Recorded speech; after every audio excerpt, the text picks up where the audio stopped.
Saudi Arabia 27,000 கோடி ரூபாய் அந்த கடனாக யார்கிட்ட கொடுத்து UAE கொடுத்து அந்த கடனை அடைச்சிட்டாங்க. இப்போ பாகிஸ்தான் தான் சவுதி அரேபியாவுடைய நிரந்தர பாதுகாவலர். இந்த மாதிரி சில சிக்கல்களை ஏற்படுத்த யார் விரும்புறா? அமெரிக்காவும் யார் விரும்புறா? இஸ்ரேலும் விரும்புறது. அதனாலதான் அமெரிக்கர்கள் என்ன நினைக்கிறார்கள், இனி நாம போர் செஞ்சு நம்முடைய உயிர்கள் போயிடும். இதுதான் ஈரானுக்கு கடுமையான கடுப்பு. காசாவில் லட்சக்கணக்கான மக்களை படுகொலை செய்தார்கள். லெபனானில் ஆயிரக்கணக்கான மக்களை படுகொலை செய்திருக்கிறார்கள். எங்கள் நாட்டில் 3000த்திற்கும் மேற்பட்ட மக்களையும் படுகொலை செய்திருக்கிறார்கள். இப்படிப்பட்ட அந்த நாட்டில் செழிப்பான நாடு துபாய் தான், பெரும் பணக்கார நாடு. அது பக்கத்தில் அபுதாபி, அது பெட்ரோல் நிறைய இருக்கு, வளம். இப்போ அவங்க தங்களுடைய பொது எதிரியாக யாரை பார்க்குறாங்க? இந்த 3 நாடுகளையும் பார்க்குறாங்க. அப்படி நீங்க கேட்ட மாதிரி போரில் யார் வெற்றி பெறுவது? இதுதான் முடிந்து போய்விட்டது. முதல் போரில் அமெரிக்கர்கள் தோல்வியை சந்தித்தார்கள்.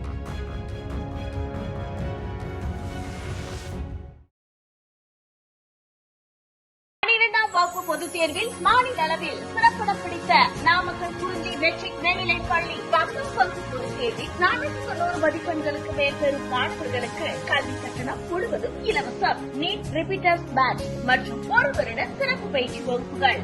குறிஞ்சி கல்வி நிறுவனங்கள், காவேரிப்பட்டி, நாமக்கல். ஹாய் யூஸ், இன்னைக்கு நம்ம இன்டர்வியூல நம்முடன் இணைஞ்சிருக்க சிறப்பு விருந்தினர் சர்வதேச செய்தி ஆய்வாளர் திரு சுஃபியான் அவர்கள். வாங்க பேசுவோம் சார். வணக்கம் சார். சுரேஷ் வணக்கம். இந்த போர்ல இப்போ ஈரான், அமெரிக்கா, இஸ்ரேல் இருக்கும்போது பாகிஸ்தானை ஃபர்ஸ்ட் சமாதான பேச்சுவார்த்தைக்கு வந்தாங்க. ஆனா இப்போ UAEயும் வந்திருக்காங்க, சவுதி அரேபியா வந்திருக்காங்க. அப்ப இந்த போர்ல வளைகுடா நாடுகள் எந்த அளவுக்கு தாக்கம் அடைஞ்சிருக்குங்க சார்? பாகிஸ்தானை பொறுத்தவரை ஒரு பஞ்சபராசி, ஒரு பரதேசி நாடு. பரதேசி என்றால் தவறான வார்த்தை இல்லை, அவர்களிடத்தில் எதுவும் இல்லை. அவர்களுக்கு அமெரிக்கா $4 பில்லியன் IMF என்கின்ற இன்டர்நேஷனல் மானிட்டரி ஃபண்டின் மூலமாக there's allocation funding for Pakistan. அதே போல் பாகிஸ்தானுக்கு சவுதி அரேபியா ஒரு அக்ரிமெண்ட்டை போட்டிருக்காங்க. அந்த அக்ரிமெண்ட் என்னன்னு சொன்னோன்னா, இந்த காசா போரில் சமாதானம் செய்வதற்கு கத்தரில் பேச்சுவார்த்தை நடத்துகிறாங்க. இப்போ இது நடந்து 1 வருஷத்துக்கு முன்னாடி. அப்போ சமாதான பேச்சுவார்த்தை நடந்து கொண்டிருக்கும் போது இஸ்ரேல் என்ன செஞ்சான்? சமாதான பேச்சுவார்த்தை நடந்துற இடத்துல குண்டை போட்டான். இஸ்ரேலுக்காகத்தான் அவர்கள் சமாதான பேச்சு நடத்துகிறாங்க. கலீலுல் ஹயான்ற ஒரு முக்கியமான ஆள், அவர் தப்பிட்டார். அவருடைய பையன் உட்பட 6 பேர் கொல்லப்பட்டு விட்டார்கள். இஸ்ரேல் எவ்வளோ பெரிய மோசமான ஆள்னு உங்களுக்கு இந்த ஒரு சம்பவமே நடக்கும். இஸ்ரேலும் அமெரிக்காவும் சேர்ந்து சமாதான பேச்சை நடத்த சொன்னார்கள். சமாதான பேச்சு நடக்கிறது எங்கே? இதில் கத்தரில், தோஹாவில் சமாதான பேச்சு நடந்து கொண்டு வந்த மாடியிலே குண்டை போட்டு பலரை கொண்டுட்டாங்க. அப்போதான் சவுதி அலர்ட் ஆச்சு. இஸ்ரேல் எல்லை மீறி போகிறான், நமக்குண்டு செக்யூரிட்டியை உருவாக்கணும் அப்படின்னு தான் பாகிஸ்தானோட அக்ரிமெண்ட் போட்டு பாகிஸ்தான் அணுகுண்டுகள் எங்கள் நாட்டில் வரணும் சொல்லி 15,000-16,000 படை வீரர்களை கொண்டு பாகிஸ்தானுக்குள்ளே விட்டுருக்காங்க. பாகிஸ்தான் J-10C F சீரியஸ் ஃப்ளைட்லாம் கொண்டு நிறுத்தியிருக்காங்க. இப்போ இவங்க வாங்கின கடனை கொடுக்க முடியாமல் இவங்களுக்கு சிக்கல் வந்தது பாகிஸ்தானுக்கு. சவுதி அரேபியா 27,000 கோடி ரூபாய் அந்த கடனாக யார்கிட்ட கொடுத்து UAE கொடுத்து அந்த கடனை அடைச்சிட்டாங்க. இப்போ பாகிஸ்தான் தான் சவுதி அரேபியாவுடைய நிரந்தர பாதுகாவலர். அவன்கிட்ட அணு ஆயுதம் இருக்குது, அவன்கிட்ட இராணுவம் இருக்குது, எல்லாமே இருக்குது. இப்போ அமெரிக்காவுக்கும் பாகிஸ்தான் வேண்டியால். அதனால் பாகிஸ்தான் என்ன நினைக்கிறது என்றால், நாம் இந்த போரில் முதலாவது பேச்சுவார்த்தை பாகிஸ்தானில் தான் நடந்தது, உங்களுக்கு தெரியும். 2வது பேச்சுவார்த்தைக்கு இப்பொழுது நாளை நடக்கக்கூடிய போரில் பாகிஸ்தான், சவுதி அரேபியா, கத்தர், துருக்கி, ஜோர்டானில் துருக்கி, எகிப்து இவ்வளோ நாடுகளும் சேர்ந்து ஒரு சொல்யூஷன் ஃபீஸ் அதை இனிஷியேட்டிவ் பண்ணுறாங்க. அதை நான் இப்போ ஏற்கனவே சொன்ன மாதிரி ரமதான் ஹஜ் பெருநாள் கழித்து இப்போ பாகிஸ்தான் இதில் சக்ஸஸ் ஆகிட்டுனா உலக அளவில் கொஞ்சம் கவனிக்கும் நாடாக ஆகிவிடும். அந்த நாட்டுக்கு நிறைய பணம் கொடுப்பாங்க. ஜோர்டான் கொடுப்பாங்க, கத்தர் கொடுப்பாங்க, சவுதி கொடுப்பாங்க, UAE கொடுப்பாங்க, குவைத் கொடுக்கும், ஓமன் கொடுக்கும், பஹ்ரைன் கொடுக்கும். அந்த நாட்டோடு தொழில் பெருகும், அந்த நாட்டுடைய வறுமை நீங்கும்.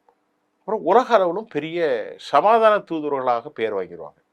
அப்போ அவர்களுக்கு பல விதமான ஸ்கோப் தேர்.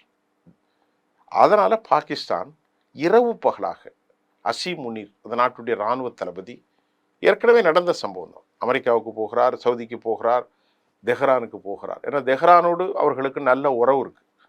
ஈரானுடைய நாட்டோடு எல்லையை பகிர்ந்து கொண்டவர்கள் பாகிஸ்தானியர்கள், அசர்பைசானியர்கள், அதே போன்று இந்த பக்கம் ஆப்கானியர்கள். அப்போ அந்த அடிப்படையில் நாளை ஈரான் சவுதியை தாக்கினால் பாகிஸ்தான் தான் சவுதிக்கு சார்பாக போரிடும். இப்போ இந்த மாதிரி சில சிக்கல்களை ஏற்படுத்த யார் விரும்புகிறா? அமெரிக்காவும் யார் விரும்புகிறா? இஸ்ரேலும் விரும்புகிறது. அதனால தான் அமெரிக்கர்கள் என்ன நினைக்கிறார்கள், இனி நாம போர் செஞ்சு நம்முடைய உயிர்கள் போயிடும். ஆனால் இங்கே வளைகுடா நாடுகள் வந்து சமாதானத்தை விரும்புகிறாங்க, ஓகே. ஆனால் அதே டைம் யூஏயும் வந்து ஈரானுக்கு அகேன்ஸ்டாக நிற்கிறாங்களே, அதான் பிரச்சனை. இப்போது நமக்கு சில நண்பர்கள் நேற்று ராத்திரி பேசினேன். அவங்க வந்திருக்காங்க இந்தியாவில், டி நகரில் சவுதியில் இருக்காங்க. அப்போ அவங்க சொல்கிறாங்க, நீங்கள் பேசக்கூடிய அந்த காணொலி நாங்கள் பார்க்குறோம். இப்போ கிங்ஸில் நம்ம போடுறோம்னா நாங்கள் துபாயிலேருந்து பார்ப்போம். ஆனால் நாங்கள் பார்த்துட்டு வாயே திறக்க மாட்டோம், யார்கிட்டையும் பேச மாட்டோம். எங்களுக்கு தெரியும் நீங்கள் தான் பேசுகிறீங்கன்னு. ஏன்னா அதை ஷேர் பண்ணால் எங்களை ஜெயிலில் பிடிச்சி போட்டுருவாங்க. எங்கே?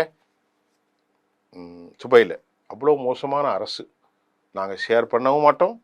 நாங்கள் சுஃபியான் தான் பேசுகிறான்னு நினச்சிக்கிட்டு அப்படி தெரிஞ்ச வச்சிடும். பக்கத்தில் உள்ளவர்களுக்கும் என் ஆள்னு சொல்ல மாட்டேன். சொன்னால் எனக்கு விசாரணை வந்துடும். அவங்க நாட்டுடைய சட்டம் அவ்வளோ ஸ்ட்ராங்காக. இப்போ நம்ம மட்டும் இல்லையே, உலகத்தில் எவ்வளோ காணொலி போகுது. இங்கிலீஷில் போகுது, அரபியில் போகுது, தமிழில் போகுது, மலையாளத்தில் போகுது.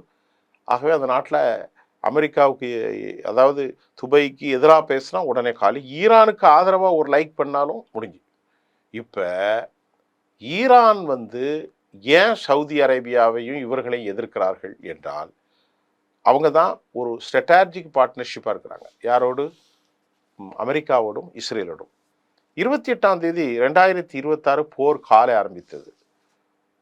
பிப்ரவரி ஆரம்பித்தது.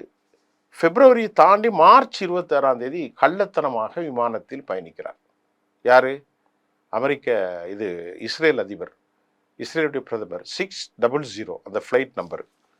அந்த ஃப்ளைட்டில் போய் எங்கே இறங்குறாருன்னா, ஓமனுக்கும் சவுதி யுனைடெட் அரபு எமிரேட்ஸுக்கும் மத்தியில் இருக்கக்கூடிய ஒரு அழகான சோலை குலுங்கக்கூடிய ஒரு அழகான தீவு, அது பேர் ஐமான்.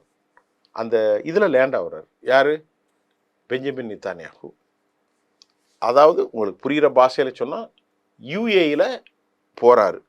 போர் நடந்துக்கிட்டு இருக்கு. கிட்டத்தட்ட பல மணி நேரம் பேசுகிறாங்க. யுஏயினுடைய அதிபர் நஹ்யான் அவரை ரிசீவ் பண்ணி சொந்த காரில் கூட்டு போகிறார். அவருக்கு தடபுடலான விருந்துகள் அதெல்லாம் நடக்குது. கிட்டத்தட்ட 6.5 ஹவர்ஸுங்கிறாங்க. தொடர்ந்து பேசுகிறாங்க. தொடர்ந்து பேசி அவர் அங்கிருந்து அடுத்த விமானத்தில் டெல் அவியூவில் வந்து இறங்கிட்டார். இந்த செய்தியை யுஏஇ சொல்ல மறைக்கிறாங்க. ஆனால் இஸ்ரேல் டைம்ஸ் மற்றும் ஜெருசலேம் போஸ்ட், லோக்கல் சில மீடியாக்கள் எங்களுடைய பிரைம் மினிஸ்டர் சென்றார் என்பதை உறுதி செஞ்சுட்டாங்க. அங்கே உள்ள அரசும் சொல்லிட்டு. இதுதான் ஈரானுக்கு கடுமையான கடுப்பு. காசாவில் லட்சக்கணக்கான மக்களை படுகொலை செய்தார்கள். லெபனானில் ஆயிரக்கணக்கான மக்களை படுகொலை செய்திருக்கிறார்கள். எங்கள் நாட்டில் 3000க்கும் மேற்பட்ட மக்களையும் படுகொலை செய்திருக்கிறார்கள். இப்படிப்பட்ட ஒரு கிரிமினலை உன் நாட்டுக்கு வரவழைச்சி எங்களுக்கு எதிராக நீ நடக்கிறியா அப்படின்னு சொல்லிட்டு இப்போ போன வாரம் தாக்குதல் நடத்தினாங்க. அந்த தாக்குதலில் தான் புஜைரா தாக்கப்பட்டது. அந்த தாக்குதலில் தான் அமெரிக்காவுடைய தளம் ஒன்று அல் தஃப்ரா தாக்கப்பட்டது. அந்த தாக்குதல் தான் போன வாரம் அபுதாபியினுடைய இன்டர்நேஷ்னல் ஏர்போர்ட் தாக்கப்பட்டது. இந்த 3 இதுவுமே தாக்கப்பட்டது. ஜபல் அலி ஃபோர்ட் தாக்கப்பட்டது. நான் சொல்கிறது புரியுதா? Jebel Ali Fort, Fujairah, Abu Dhabi International airport, Al Dhafra, இந்த 4 இடங்களும் தாக்கப்பட்டது. இப்போ அவங்க என்ன செஞ்சுட்டாங்க? எங்களுடைய பொது எதிரி 3 பேர், அமெரிக்கர்கள், யூதர்கள், இன்னொன்று தங்களை முஸ்லீம் நாடாக அறிவித்து கொண்டிருக்கக்கூடிய துபை என்றால் அது யுனைடெட் அரப் எமிரேட்ஸ். ஒரு 7 நாடு இருக்குது. ராசல் கைமா, அஜ்மான், ஷார்ஜா, அபுதாபி, துபை போக 2 ஏதோ இருக்குது. அந்த நாட்டில் செழிப்பான நாடு துபை தான், பெரும் பணக்கார நாடு. அது பக்கத்தில் அபுதாபி, அது வந்து பெட்ரோல் நிறைய இருக்குது, வளம். இப்போ அவங்க தங்களுடைய பொது எதிரியாக யாரை பார்க்குறாங்க? இந்த 3 நாடுகளையும் பார்க்குறாங்க. ஆனால் யூஏல தாக்கு பிடிக்க முடியுமா சார்? ஏன்னா அமெரிக்கா, இஸ்ரேல் மாபெரும் வல்லரசு நாடுனாலே முடியலை, இவங்களால முடியுமா? அதாவது யுஏஇ என்பது தனி நாடு கிடையாது. அதாவது நீங்கள் சொன்ன மாதிரி சவுதி அரேபியா, யுஏஇ, யூதர்கள் எல்லாருமே அமெரிக்கர்கள் தான். அவர்களுக்கு முழுமையாக எல்லாம் கொடுப்பது அமெரிக்கா தான். இப்போ உதாரணத்துக்கு அமெரிக்காவுடைய எஃப் சீரிஸ் ஃப்ளைட் இருக்குது. அதில் நான் சொல்லியிருக்கேன் 15, 16, 18 ரெப்டார். இது என்ன செய்வான் அமெரிக்கன்? எல்லா நாட்டுக்கும் கொடுப்பான். சவுதிக்கு ஒன்று கொடுப்பான், ஜோர்டான் கொடுப்பான், யுஏஇ கொடுப்பான். இப்படி எல்லாத்தையும் கொடுத்து என்ன செய்வான்னா, எல்லாரும் என்கிட்ட பணம் கொடுத்து வாங்கி வச்சுக்கிடுங்க, ஆனால் நீங்கள் எல்லாம் என்னுடைய நண்பர்கள், உங்களை பாதுகாக்கிறது மட்டும்தான் என் வேலை. இப்போ சவுதியுடைய கடற்கரையில் அமெரிக்கா கப்பற்படை நிற்குது. அதில் ஒரு 3000, 4000 பேரை வச்சு சாப்பாடு போடுறோம். சாப்பாடு போடுறது, சவுதியில் உள்ள இராணுவத்துக்கு தளத்துக்கு வர்றது, அங்கே ட்ரெயின் பண்ணுறது, சவுதிகிட்ட மாதம் கோடிக்கணக்கான ரூபாய்களை பெற்றுக்கொள்வது. சவுதிகிட்ட கோடிக்கணக்கான பணத்தை நம்ம பேக்கில் எடுத்துகிட்டு போக மாட்டாங்க. அந்த பெட்ரோல் இருக்கு பாருங்கள், அதை அமெரிக்க கப்பல்களை கடத்தி கொண்டு வரும். அதுதான் அவங்களுக்கு விஷயம். அதுக்கு பதில் தான் அவனை பாதுகாக்கிறது. வாட்ச்மேன், சவுதி நாட்டை நான் பாதுகாக்கிறது, யுஏஇயை நாங்கள் பாதுகாக்கிறோம், குவைத்தை பாதுகாக்கிறோன்னு சொல்லி பெரிய அளவில் சம்பாதிச்சுக்கிட்டு இருந்தாங்க. இப்போ ஈரானுடைய கோரிக்கைகள் என்ன? நீங்கள் ஒரு இஸ்லாமிய நாடாக இருந்து அவர்களுக்கு இவ்வளவு கப்பம் கட்டணுமா? கப்பம் கட்டாதீங்க, அவர்களை இந்த மண்ணிலிருந்து அனுப்புங்கள். இதுதான் கோபம். இப்போ இஸ்ரேலு நீங்கள் கேட்ட கேள்விக்கு சவுதி அரேபியா, யுனைடெட் அரபு எமிரேட்ஸ், பஹ்ரைன், குவைத், கத்தர், ஜோர்டான், ஈஜிப்ட் எல்லா நாடுகளுமே யாருடைய ஆட்கள்? அமெரிக்கா ஆதர்கள். இப்போ தனித்து நின்று போராடணுமா? முடியாது. அமெரிக்கா கொடுக்குற ஆயுதங்களைத்தான் அவர்கள் போராட முடியும். இப்போ நேற்று கூட அவர் சொன்னார், ஏராளமான டெக்னிக்கல் எக்ஸ்பர்ட்ஸ் அரைவ்டு டெல்லவிலேருந்து இங்கே வந்திருக்காங்க. எங்கே வந்திருக்காங்க? யுஏஇக்கு வந்து ஈரானுடைய தாக்குதல் எந்த நேரமும் நடக்கும் என்பதை கண்ணுட்டு இதனுடைய பார்டரில் முழுமையாக ஈரான் இஸ்ரேலுடைய ஏர் டிஃபென்ஸ் சிஸ்டத்தை அவர்கள் பொருத்திவிட்டார்கள். எந்த சிஸ்டத்தை? இஸ்ரேலுடைய ஏர் சிஸ்டத்தை பொருத்தி விட்டார்கள். அதை இயக்குவதற்கு இஸ்ரேலியர்களே வந்திருக்கிறார்கள். பொதுவாக இஸ்லாமிய உலகம் தங்களுடைய பயங்கர எதிரிகளாக யாரை பார்ப்பார்கள் என்றால் யூதர்களைத்தான் பார்ப்பார்கள். யஹூதி என்று அவர்களை அழைப்பார்கள். கிறிஸ்தவர்களே நாசரா என்று அழைப்பார்கள், நசாரா. அப்படி என்றால் கிறிஸ்தவர்களுடைய சொந்த ஊர் நாசரேத். இயேசு கிறிஸ்தவர்கள் நாசரத்தார் என்று தான் அழைப்பார்கள். அரபியர்கள் என்ன சொல்வார்கள்? யஹூது என்றால் இவர்கள் யாரு? யூதர்கள். நசாரா என்று சொன்னால் ஜீசஸ் கிரைஸ்ட் அவர்கள் நாசரேத்தவர்கள். அப்படித்தான் அந்த மக்கள் அறிவிப்பார்கள். அவர்கள் இந்த யஹூதை பயங்கரமாக வெறுக்கிறார்கள். அவர்களுடைய ஆரம்ப வரலாறு ஜீசஸ் கிரைஸ்டுக்கு எதிரான வரலாறு தான். யாருக்கு? இவர்கள். ஜீசஸ் கிரைஸ்டை 3 சமூகமே ஏற்றுக்கொள்கிறது. இந்த பகை எப்படி வந்தது என்றால் வரலாற்று ரீதியாகத்தான் உருவானது. இது பேப்டிசம், பைபிளின் அடிப்படையில் தான் உருவானது. ஜீசஸ் கிரைஸ்டை இஸ்லாமியர்கள் தங்களுடைய இறை தூதராகவும் அவருடைய கடைசி கால வருகைக்காகவும் முஸ்லீம்கள் நம்பிக்கொண்டிருக்கிறார்கள். சார், குறுக்கிட்டுக்கு மன்னிக்கணும். இப்போ இந்த ஒரு போரில் ஈரானும் சரி, அமெரிக்காவும் சரி, இஸ்ரேலும் சரி பாதிப்படைஞ்சதுக்கு எல்லாருக்கும் தெரியும் சார். ஆனால் இந்த ஒரு வேளை அடுத்த வாரம் நடக்கிற பேச்சுவார்த்தையில் தோல்வி இன்கேஸ் நடந்துருச்சுன்னா, தோல்வி முடிஞ்சிச்சு அப்படின்னா வளைகுடா நாடுகளோட நிலைமை என்ன ஆகும் சார்? ஏன்னா வளைகுடா நாடுகளோட மிகப்பெரிய வளமே எண்ணெய் வளங்கள் தான். அப்போ அந்த வளைகுடா நாடுகள் என்ன ஆகும்? ஆக்சுவலி தோல்வி என்பதை நாம் எப்படி வரம்பிற்குள் கொண்டு வர முடியும்? தோல்வி என்பதை இப்போ போர் முடிந்திருக்கிறது. இந்த இவ்வளோ நாள் நடந்த போரில் வெற்றி தோல்வி எப்படி சஜஸ்ட் பண்ணுறது? அமெரிக்கர்கள் கேட்கிறார்கள். அமெரிக்கர்களே கேட்கிறார்கள். அமெரிக்க பத்திரிகைகள் எழுதுகிறது. எப்படி இது ஒரு 3 வாரத்துக்கு முன்னால் மிஸ்டர் அவர் பேர் என்னது, டொனால்ட் ட்ரம்ப், நீங்கள் வெற்றி பெற்றது என்று சொன்னால் எதிரிகள் மௌனமாக ஆகிவிட வேண்டும். அப்படிதான் வெற்றி. இப்போது அமெரிக்கா சொல்கிறது, நாங்கள் குண்டு போட்டு விட்டோம், நாங்கள் அழித்து விட்டோம், கப்பற்படையை அழித்து விட்டோம், குண்டை போட்டு விட்டோம், நாட்டை ஏவுகணை தளங்களை அழித்து விட்டோம், மக்கள் வாழுகிற ஃபெசிலிட்டிஸ் எல்லாத்தையுமே அழிச்சிட்டோம். அப்படி சொன்னால் அமெரிக்கர்கள் கேட்கிறார்கள், அமெரிக்க மீடியாக்கள் கேட்கிறது. அவர்கள் மறுபடி தாக்கி கொண்டிருக்கிறார்களே. யார்? ஈரானியர்கள் மிசைல் அனுப்புகிறார்கள், அவர்களுடைய விரைவு போக்குவரத்துகள் வருகிறது, ட்ரோன்கள் வேலை செய்கிறது, ஆளில்லா விமானங்கள் வேலை செய்கிறது, ஐஆர்ஜிசியில் நாங்கள் உள்ளே போக முடியல. இப்படியெல்லாம் இருக்கிற போது நீங்கள் வெற்றி பெற்று எப்படி சொல்கிறீர்கள்? யார் கேட்குறா? மக்கள் கேட்கிறார்கள், அமெரிக்காவர்கள் கேட்கிறார்கள். நீங்கள் வெற்றி பெற்றோம் என்று எப்படி சொல்கிறோம்? ஹவு கேன் நீங்கள் எப்படி சொல்ல முடியும்? அப்போ நீங்கள் கேட்ட மாதிரி போரில் யார் வெற்றி பெறுவது? இதுதான் முடிந்து போய்விட்டது.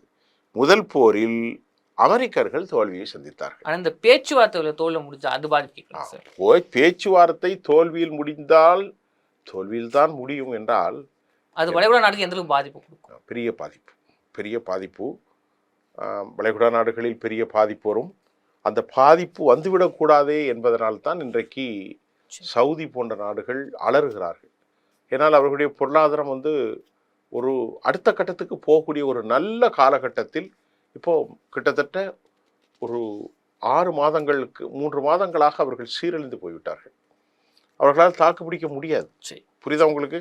அவருடைய அடுத்த கட்ட திட்டங்கள் எல்லாம் இருக்கிறது. ஆகவே இந்த போரை நிலைத்தன்மை கொண்டு ஒரு வரம்பிற்குள், ஒரு ஆம்பிட் அதற்குள் கொண்டு வந்து முடித்து, இப்பொழுது யுனைடெட் அரபு எமிரேட்ஸை பொறுத்தவரை அந்த நாட்டில் 14% வருவாய் என்பது சுற்றுலாவின் மூலம் தான். இப்போ அங்கு இப்போ துபாயில் ஒன்றுமே கிடையாது. 25 லட்ச ரூபா ஒரு நைட்டு தங்குறதுக்கு. இன்னைக்கு அது 5 லட்ச ரூபாய்க்கும் 50,000 ரூபாய்க்கும் ஆள் இல்லை துபாயை பொறுத்தவரை. துபாய் பேரளவில் தான் முஸ்லீம் நாடு. அங்கு மது உண்டு. உலகத்தில் எல்லா விதமான பெண்களும் வருவார்கள். ஒரு பெண்ணை கூப்பிட்டு கொண்டு அவன் என்ஜாய் பண்ணுறான் தான் போகலாம். முஸ்லீம் நாடுன்று ஒன்றும் கிடையாது. அந்த நாட்டில் சர்ச் இருக்கிறது, மசூதி இருக்கிறது, தேவாலயங்கள், கோயில்கள் இருக்கிறது, ஆடல் உண்டு, பாடல் உண்டு, எல்லாமே உண்டு. ஆகவே உலகத்தில் மும்பையில் இருக்கக்கூடிய சினிமாக்காரர்கள், தமிழ், தெலுங்கு, மலையாளம், உலகத்தில் ஹாலிவுட், பாலிவுட், யூரோப் எல்லாருமே அங்கே தான் போவாங்க. எங்கே? அப்போ அவனுக்கு எவ்வளோ வருமானம் வரும்? இது அல்லாமல் ஈரானுக்கு 2வது ஒரு முக்கியமான விஷயம், ஈரானுடைய இந்த ஹெர்மூஸில் இப்போ பிளாக் அவுட் பண்ண காரணம், அதனுடைய இந்த வழிகளின் மூலமாக போகக்கூடிய கப்பலை அவர்கள் தடுக்கிறார்கள். இப்போ ஈரான் அதை தாண்டி இன்னொன்று வைத்திருக்கிறது. அமெரிக்காவினுடைய கப்பல்கள் போகிறதை தாண்டி ஈரானுடைய இந்த ஹெர்மூஸினுடைய நீர் ஆழத்தின் கீழ் கடலாடி பகுதியில் 7 இது போகுது, கேபிள் நெட்வொர்க். அதில் ஒரு நாளைக்கு எவ்வளோ பிஸ்னஸ் நடக்குன்னா 1000 லட்சம் கோடி. எத்தனை லட்சம் கோடி? 1000 லட்சம் கோடி. அது அமேசான் கம்பெனி அங்கே இருக்கிறது, மைக்ரோசாஃப்ட்வேர், என்விடியா, டெஸ்லா, ஏகப்பட்ட கம்பெனி, ஐபிஎம் எல்லாமே அங்கே வேலை பண்ணி கொடுக்குறாங்க. பெட்ரோ டாலர் வர்த்தகம் நடக்கிறது.